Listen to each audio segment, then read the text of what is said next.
Nag-Christmas party kami sa beach ng besties. On the way, nagbukas nga si Sophie ng gift from Lolly. So, yung mga besties, nag-meet pala kami sa gas station na nag-convoy nga kami going to Quezon Province. And then, may nireco pala si Papa A na kainan, and in fairness, ang sarap ng food dito. Nakakatuwa kasi may pa-live band pa nga sila, tuwan-tuwa yung kids. Ito pala yung menu nila. Order kami ng grilled tuna belly, sobrang sarap nun. Ensaladang talong, tsaka mga gulay. Tapos nakakatawa, may napakalaking rocking horse dito, tuwan-tuwa nga yung mga bata. And meron din mga display ng bikes. Nako, super sulit ng lunch namin dito. Sobrang sarap ng food. In 15 to 20 minutes, na-reach na nga namin yung The Sieves Resort. Nako, ngayon na nga lang ulit nasundan yung beach trip namin. Gagandahan pala ako sa place na to. I love na ang laki ng garden nila.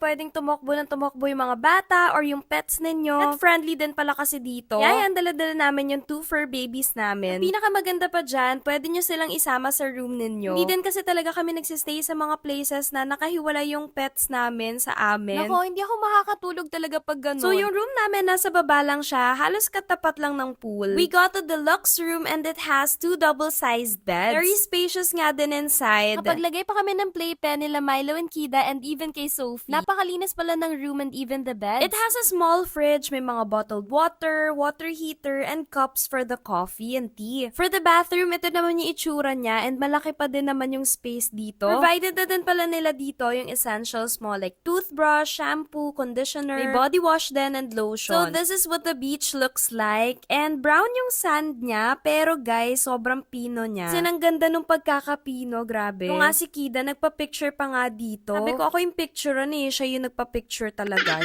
Mapit nga kami sa water and ewan ko ba, parang excited siya na puntahan yung tubig. Kaya ayan, tinawag na namin yung besties namin para mag-swimming sa beach. Pero syempre, for the picture muna before going there. Ay, sus.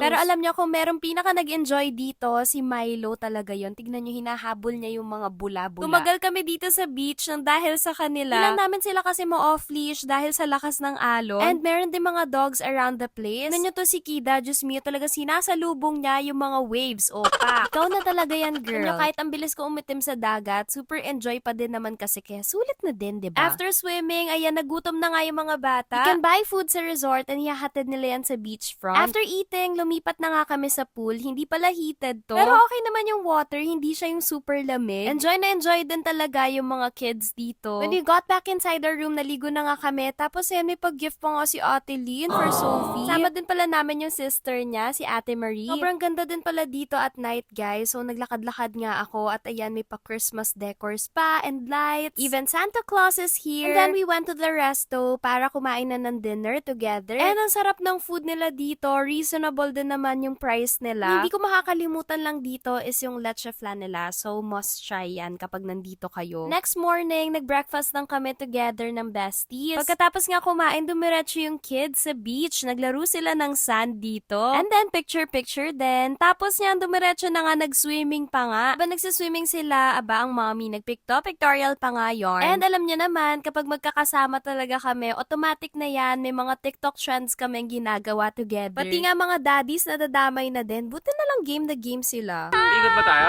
Ay, ikot! Before leaving, nag-gift giving na nga din kami. Nakakatuwa panoorin yung mga kids na nagbibigay ng mga gifts sa isa't isa. And then, nag-open din sila ng gifts nila together.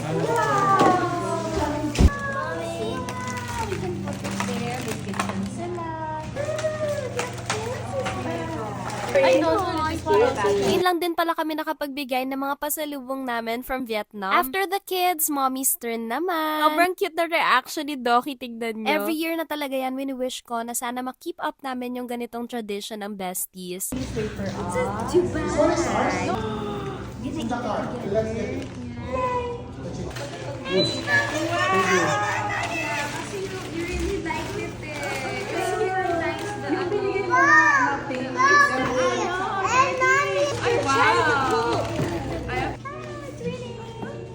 Merry Christmas, besties! Merry Christmas, baby besties! Love!